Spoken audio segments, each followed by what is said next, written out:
할렐루야. 오늘도 새아침 새벽이 밝은 아침입니다. 어제에 이어서 오늘도 창세기 강해 설교로 2장 4절부터 17절 말씀을 봉독해 드리겠습니다. 여호와 하나님이 천지를 창조하신 때에 천지에 창조된 대락이 이러하니라. 여호와 하나님이 땅에 비를 내리지 아니하셨고 경작할 사람도 없었으므로 들에는 초목이 아직 없었고 밭에는 채소가 나지 아니하였으며 안개만 땅에서 올라와 온 지면을 적셨더라. 여호와 하나님이 흙으로 사람을 지으시고 생기를 그 코에 불어 넣으시니 사람이 생명이 된지라. 여호와 하나님이 동방의 에덴의 동산을 창설하시고 그 지으신 사람을 거기 두시고 여호와 하나님이 그 땅에서 보시기에 아름답고 먹기에 좋은 나무가 나게 하시니 동산 가운데에는 생명나무의 선악을 알게 하는 나무도 있더라. 강의 에덴에서 발원하여 동산을 적시고 거기서부터 갈라져 네 근원이 되었으니 첫째의 이름은 비손이라. 금이 있는 하올라 온 땅에 둘렀으며 그 땅의 금은 정금이요 그곳에는 베릴리엄과 호마노도 있으며 둘째 강의 이름은 기온이라. 구스 온 땅에 둘렸고 셋째 강의 이름은 히데겔이라. 아스르 동산 동편으로 흐르며 넷째 강은 유브라데라. 여호와 하나님이 그 사람을 이끌어 에덴 동산에 두사 그것을 다스리며 지키게 하시고 여호와 하나님이 그 사람에게 명하여 가라사대 동산 각종 나무의 실과는 네가 임의로 먹되 선악을 알게 하는 나무의 실과는 먹지 말라. 네가 먹는 날에는 정령 죽으리라 하시니라. 아멘. 오늘도 사순절 기간이라 검정 넥타이를 메고 나왔습니다. 또 이 나라 우리 한국교회 대형교회들이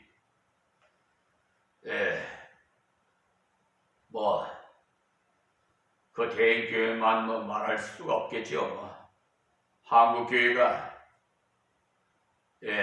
올바르게 양들을 치지 못하기 때문에 그 양떼들이 세상에 나가서 이 나라의 각 기관과 각 부서에 종사하고 있는데 다 특별히 사법부가 부패해서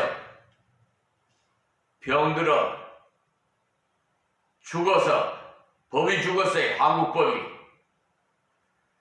그래서 이 넥타이를 메고 나왔습니다.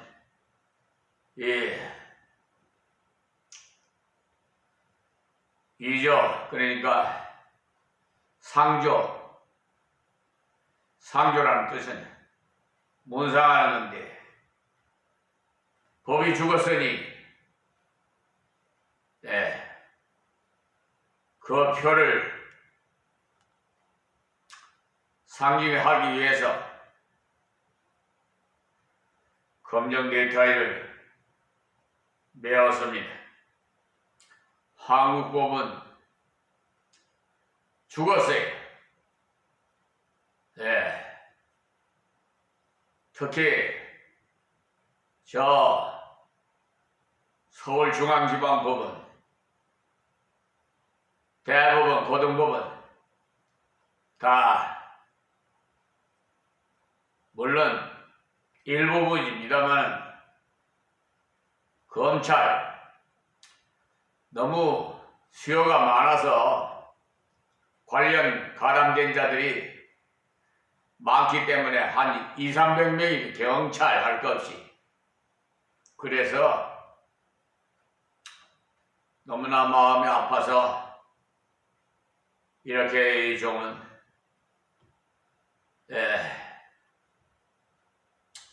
검정 넥타이를 메고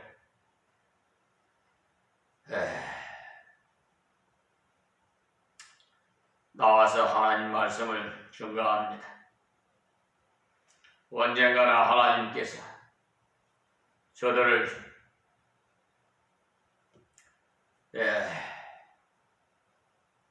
그에 보응하는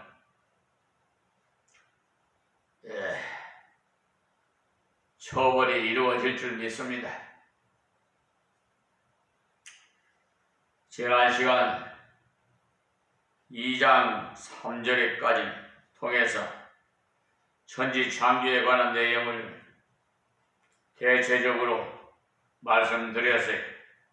그런데 2장 4절부터 25절까지를 통해서는 창조의 그 역사가 다시 한번 반복되고 있는데 1장은 천지창조를 한꺼번에 교훈한 것이고 2장은 인생을 창조하신 것을 중심적으로 교훈하셨어요. 그러니까 잘 쓴 글은 대개가 앞에서 대체적으로 한번 서론을 말하고 그 다음에 강론을 풀어서 상세하게 기록합니다. 그것도 모르고 어떤 불신앙적인 사람 말하기로 1장은 다른 사람이 기록하고 2장 4절부터는 또 다른 사람이 기록한 것이라고 주장하는데 참 안타깝습니다. 그래서 갖다 붙인 것이라고 어리석게 말합니다. 결국 그런 것 아닙니다. 그리고 예수님께서 친히 이 말씀을 인용하실 때 모세의 글이라 이렇게 강조했어요. 때문에 이 글은 모세가 하나님께로부터 계시를 받아서 기록한 것이 분명합니다. 그러므로 이 새벽의 말씀의 핵심은 에덴동산이 생활의 말씀을 드리는 것입니다. 처음 인류가 에덴동산에서 살았는데 이 에덴이란 뜻은 자체가 참으로 좋은데 무엇이냐 하니 기쁨이라 희락이라 해서 여러분이 잘 아시는 낙원이라는 말과 같은 말, 즐거운 곳이라 하는 뜻이 하나님께서 처음 사람에게 주신 것은 즐거움이 죽을 즐거움이 있는 곳이에요. 그런데 그 즐거움의 그 곳을 포기해 버렸기 때문에 이 땅이 슬픔의 곳이 되어버렸어요. 그러나 다시 하나님께로 돌아갈 때 우리는 이 땅에 살면서도 에덴은 생활을 더 볼 수도 있고 또 앞으로 갈 영원한 나라에서 영원히 맛보게 되는 것입니다. 에덴의 그 생활이라고 말한 이유는 우리가 이 땅 위에 사는 동안에 고통이 많고 어려움이 많지만은 그 가운데서 하나님 말씀대로 올바르게 믿고 올바르게만 걸어간다면 그때 아담 하와가 에덴 동산을 맛보면서 걸어갈 즐길 수 있었던 것 같이 우리들도 하나님께서 주시는 참다운 그 기쁨을 맛보면서 걸어갈 수가 있어요. 자, 1절에서는 인간 창조가 나오지만 남자와 여자를 창조하셨다고 간단하게 기록되어 있어요. 거기에서 강조한 것은 하나님이 형상대로 지었다 해서 특히 영적인 면을 특별히 강조합니다. 2장에서는 인간의 육체와 인간의 영을 하나님께서 어떻게 창조하셨는지, 또 남자는 어떻게 창조하셨고 여자는 어떻게 창조하셨는지 그것을 상세하게 밝혀 두셨어요. 그러니까 모든 창조의 초점이 어디에 있느냐 하면 인간에게 있어요. 세계의 그 흐름도 마찬가지입니다. 역사의 흐름도 사람에게 있고 사람 중에도 성도들 중심으로 흘러가고 있어요. 아마 세상 사람들은 이 말을 듣고 웃긴다고 할 것입니다. 저희가 무엇인데 저희들 중심으로 역사가 흐른단 말인고 하면서 말이에요. 그러나 누가 뭐라 해도 하나님께서 당신의 하나님을 중심으로 해서 역사를 움직이시지 자기를 대적하는 자에게 맞춰서 움직일 리는 없기 때문에 하나님께서 성경에 말씀하신 그대로 나의 아버지시여, 여러분이 아버지시라면 틀림없이 우리를 중심해서 움직이세요. 그 때문에 우리가 성경을 연구할 때 성경의 초점을 그렇게 봐나가야 돼. 오늘 나오는 본문에서도 무엇을 중심해서 살펴야 하느냐 하면 사람이 어떻게 지었느냐 보다 하나님께서 사람을 만드실 때 어떤 사명을 주시기 위해서 만드셨느냐 이것을 바르게 알아야 하나님께서 원하시는 그런 것을 발견하려고 노력해야 합니다. 사람이 무엇이냐 거기서만 머물면 안 돼. 이제 4절 말씀입니다. 여호와 하나님이 천지를 창조하신 때에 천지에 창조된 대략이 이러하니라. 그러니까 여기서 대략이라고 하니까 잘못 생각해서 대충 기록했는가 보다 이렇게 생각하기가 쉬운데 그 말씀이 아니고요.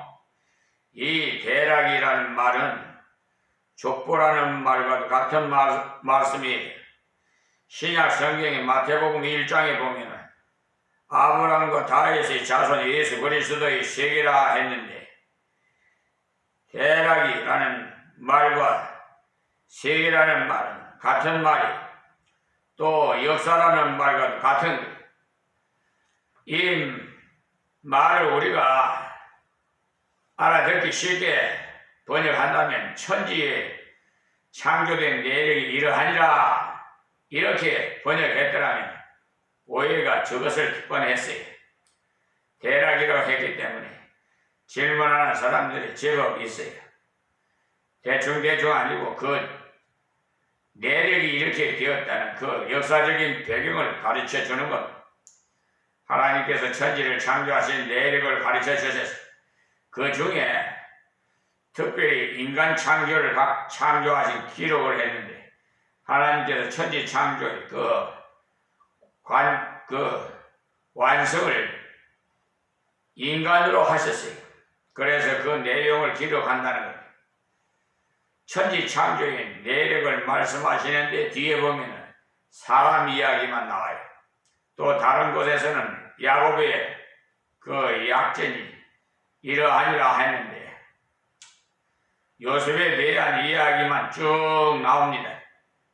그러니까 야곱이 창세기 3장에 37장 2절에 보시면 야곱의 약전이 이러하니라. 약전이라는 말도 역시 야곱의 내력이라는 말. 그런데 내용은 계속 요셉에 대한 이야기만 쭉 나와요. 그러니까 야곱의 후손의 약전을 기록했는데 그때 당시에 야곱의 후손의 약전 중에는 요셉이 제일 중요한 인물이다 이 말이에요. 포인트가 요셉이다. 중심이 요셉에게 있다는 것을. 야곱의 12아들이 있지만 하나님께서 요셉을 크게 쓰셨어요.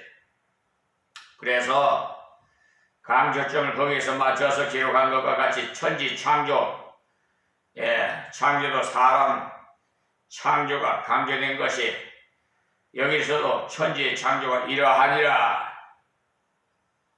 말씀하시는데 다른 내용은 별로 없이 아담을 만드시고 그를 어디서 두셨다는 것과 또 두시고 무엇을 부탁하셨다는 것으로 요약되어 있어요. 그 때문에 우리들도 성경을 대할 때 성경이 주는 초점을 알아야 돼. 성경이 뭐라고 말하기 위해서 쓰여졌는가? 그 의도를 알아야 돼. 곧 가정에서 아버지의 마음을 자녀가 알아야 하듯이 말이에요. 우리가 가정에서 아버지의 마음을 읽지 못하면 가정생활이 원만할 수가 없습니다. 아버지가 무슨 일에 화가 몹시 난 나머지 얘 이놈아 썩 나가거라 한다고 해서 그렇다면 집을 나가지요 하고 집을 나가면 됩니까? 아버지의 마음을 모르고 하는 소리지요. 썩 나가거라. 이 말은 네가 왜 그렇게 잘못했느냐? 앞으로는 그렇게 하지 마라. 이 꾸중하는 의미에서 하는 말씀이지 집 나가라고 한 말은 아니거든요. 그런데 이 아버지 그 말씀이라도 순종하죠 하면서 이별하고 나가면 그 아버지를 크게 괴롭히는 것이 됩니다. 때문에 성경을 대할 때 하나님이 원하시는 의도가 무엇이냐 그 초점을 두라는 5절 말씀에 여호와 하나님이 땅에 비를 내리지 아니하셨고 경작할 사람도 없으므로 들에는 초목이 아직 없었고 밭에는 채소가 나지 아니하였으며 아멘. 이 말씀을 봤을 때 1장의 내용과 모순이 되지 않느냐 이렇게 생각하기가 쉬운데요. 1장에서는 셋째 날에 여러 가지 과실을 만드셨다고 되었는데 그 내용하고 왜 이렇게 다를까 생각하기가 쉬운데 2장 5절에 말씀하신 경작할 사람과 또 들에는 초목이 없었고 밭에는 채소가 나지 아니하였다고 했어요. 밭의 채소란 말은 원래의 뜻이 작물이라는 뜻이에요. 그러니까 사람이 재배함으로써 이루어지는 것인데 하나님께서 만드신 것을 중에서 사람이 재배하지 않아도 자꾸 자라는 것이 있고 사람이 재배해야만 자라는 것이 있다는 말이에요. 소위 어떤 사람이 말하는 강아지 풀을 뜯어다가 경작하니까 조가 되었다는 그런 식의 이런 말은 하나님의 말씀과는 전혀 맞지 않아요. 하나님께서 처음부터 사람이 먹을 수 있는 것을 만들어 주셨어요. 그 때문에 에덴 동산에 처음 사람인 아담도 그냥 놀고 먹는 것이 아닙니다. 다스리고 지켰어요.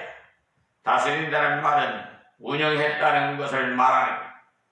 앞으로 여러분들이 천국 가서 가만히 누워 뒹굴며 노는 생활이 전부라고 생각하시면 큰 오해입니다. 천국에서는 무궁무진하게 살 것인데 누워 뒹굴며 놀기만 한다면 지루해서 골치가 아프지 않겠어요? 거기에는요 기쁨이 넘치는 무슨 할 일이 있습니다. 여러분들이 일을 즐겁게 할 수 있다면 참으로 귀합니다. 때문에 일을 할 때 할 수 있나 입에 풀칠을 하려니 이런 자세라면 입장 곤란해.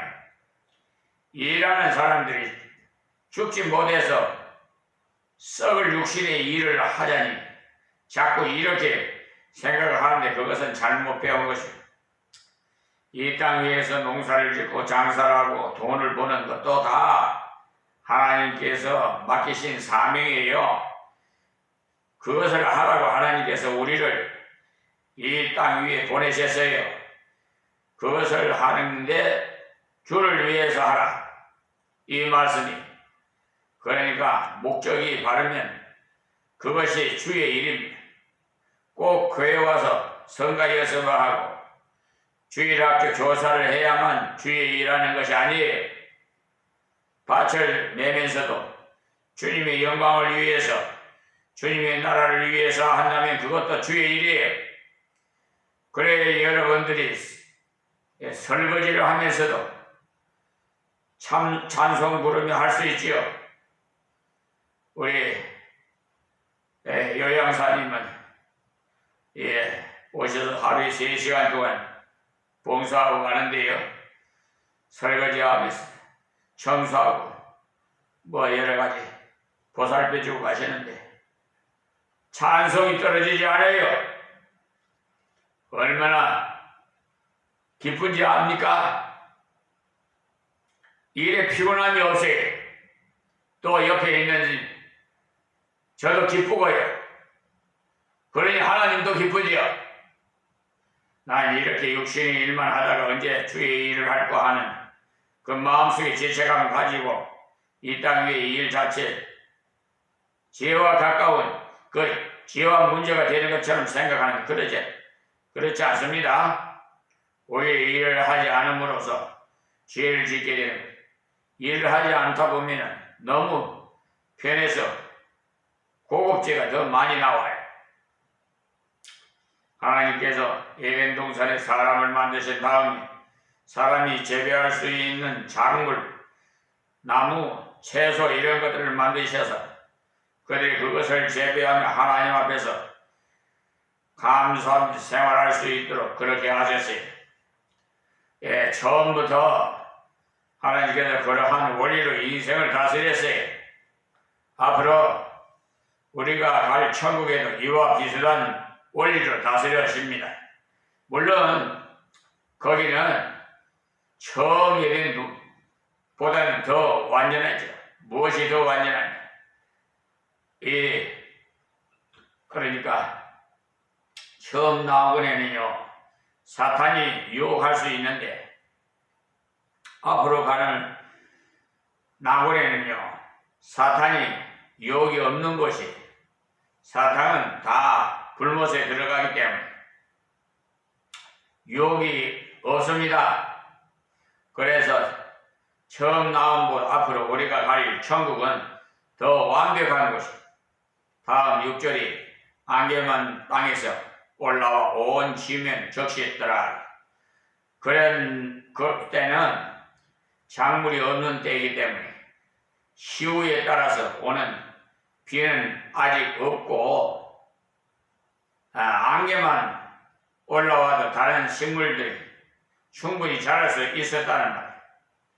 다음 절부터가 본문을 본론인 것인데요. 셈이 되는데, 이러한 환경 속에 하나님께서 그 환경을 하나님을 대신해서 다스릴 자를 만드신 겁니다. 다음 7절에 여호와 하나님 흙으로 사람을 지으시고 생기를 그 코에 불어 넣으시니 사람이 생명이 된지라. 그러니까 흙으로 사람을 지으셨다고 하니까 하나님께서 진흙을 이겨서 뚝딱 이렇게 빚어서 만드셨는가 보다 하고 생각하시는데, 그런 진흙이 아니고요. 여기서 말하는 흙은요 사실 티끌이라는 말이에요. 그러니까 하나님께서 사람을 만드신 원소가 땅에 비천한 티끌을 취해서 먼지흙 같은 걸 만들으셨다는 것을 말씀해 주시는 거예요. 그러니까 아이들 공작하는 것처럼 진흙을 매만지고 뭉치고 다져서 만드신 것으로 생각하시면 성경 기록의 내용을 충분히 이해한 것이 아닙니다. 여기서 말하는 흙은 티거리, 그러니까 히브리어로 아파이, 인데 우리말 성경에서는 음력할 때는 아담이라고 하였어요. 그러므로 아담과 같은 용어인데 아담은 사람이란 뜻도 되고 첫사랑의 아픔도 되고 흙이란 의미도 되는 것이에요.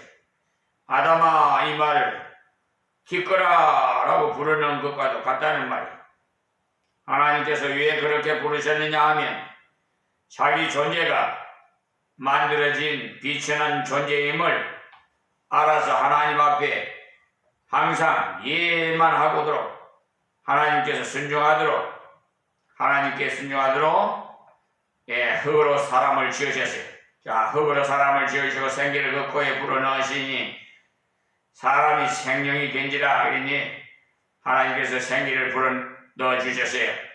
그러나 이 말씀은 하나님이 그 영을 나누어서 넣어주셨다는 말은 아닙니다. 그렇다면 하나님의 영이 유출되었다는 뜻인데 그런 것이 아니고요. 영혼을 창조하셨다는 말이에요. 하나님께서 육체를 만드시고 영혼도 창조해 주시고 하나님께서 이 생기를 불어넣으실 때 그때 사람이 생명을 얻어서 활동하기 시작했다는 사실입니다. 아무리 아름다운 사람의 육체를 만들어 놓아도 거기에 생기가 없으면은 송장이 아닙니까? 시신과 같은 게. 그러니까 송장이 아무리 아름다운들 그래서 하나님께서 살아서 활동할 수 있도록 생기를 불어넣으셨어요. 그러니 사람이 육체만으로는 존귀한 존재가 아니라는 것을 강조해 주는 겁니다. 하나님께서 육체에다 생기를 불어넣어 주셨는데 그가 정말 하나님께 영광을 돌리는 존귀한 자로 하나님 닮은 자로 하나님의 형상 그대로 지어진 존재가 되었습니다. 이것을 바르게 깨달을 때 우리 육체만으로는 결국 하나님께 올바른 영광을 못 돌린다는 것을 알 수가 있어요. 육체와 영혼이 함께 하나님 앞에서 순종해야 하는 거예요. 그리고 육체와 영혼이 함께 하나님 앞에서 구원을 함께 받는 것도 반드시 알아야 돼요. 앞으로 우리가 천국 갈 때도 영혼만 가는 것이 아니에요. 육체도 부활하거나 변화해서 천국에 갑니다. 전에도 말씀드렸습니다만 이런 육체가 아니에요. 변화된 육체, 해가 같이 빛나는 게. 어떤 사람은 생각하기를 천국은 이상적인 이리아의 세계라서 몸도 없이 영혼만 사는 곳인 줄 생각하는 그런 것 아니에요. 예수님께서 지금 영혼만 천국에 계십니까? 육체를 입고 계십니까? 육체를 그대로 가지고 올라가셨죠? 우리와 같은 육체가 아니고 영광스러운 육체, 지금의 우리의 같은 육체 그대로 천국 간다면 곤란해요. 왜냐하면 60, 70년이 지나면 주름살이 생기니 곤란하지 않겠어요? 예수님께서 부활하신 후에 몸은 변화되는 몸이 영화로운 육체였어요. 우리도 부활하면 그렇게 돼요. 또 살아서 재림의 주님을 맞이하면 역시 영화로운 몸으로 변화됩니다. 그렇지 않다면 천국에 천국 닿겠습니까? 너무 늙은 사람은 곤란하지 않겠습니까? 그러니까 앞으로 우리가 갈 천국은 분명한 처소가 됩니다. 예수님께서 요한복음 14장 1절에서 6절에 말씀하실 때 내가 처소를 예비하러 가노라고 했잖아요. 육체가 없다면 장소가 필요치 않죠. 그러니까 하나님께서 왜 처음부터 영혼과 육체를 같이 교훈해 주셨느냐 하면 앞으로 우리가 가는 천국도 그러하기 때문에 그래서 이렇게 기록하게 하신 거예요. 그러므로 우리는 영적으로 구원받음과 함께 육신도 올바르게 하나님께 영광을 돌려드려야 합니다. 마음대로 그냥 내 몸이라고 생각하지 마시고 하나님 거에 다 내두르지 마시고 더럽게 추행하지 마시고 보면은 말이야 그런 더러운 말은 하지 않으랍니다. 하나님께서 아담의 그 영육을 만드시고 그를 어떤 환경에 두셨는지 다음 절 말씀하시는데요. 또 시간이 다 된 것 같아가지고 말씀드리기가 또 그렇네. 8절 말씀에 보면 여호와 하나님이 동방의 에덴 동산을 창설을 하시고 했는데 하나님께서 동방에다가 에덴이란 한 동산을 만드셨다는 말. 에덴이라는 조금 전에도 말씀드렸습니다만 기쁨이란 뜻. 그러니까 하나님께서 기쁨의 동산을 만드셨어요. 에덴의 동산을 창설하시고 그 지으신 사람을 거기 두시고 하나님께서 사람을 지으시고 그에게 합당한 환경을 주셨어요. 만족의 그 땅, 풍부한 땅을 주셨어요. 그러나 거기에는 순수한 증표를 나타내는 두 가지 나무도 주신 것을 다음 절에 살펴보겠습니다. 하나님 고맙고 감사합니다. 주신 말씀 다 이 유튜브 방송을 통해서 세계 만민이 듣고 다 아버지 앞에 회개하고 돌아오고 이 세상 사는 동안에도 하나님 말씀에 순종해서 참된 예배의 삶을 살 수 있도록 은혜를 베풀어 주시옵소서. 예수님의 이름으로 기도합니다. 아멘.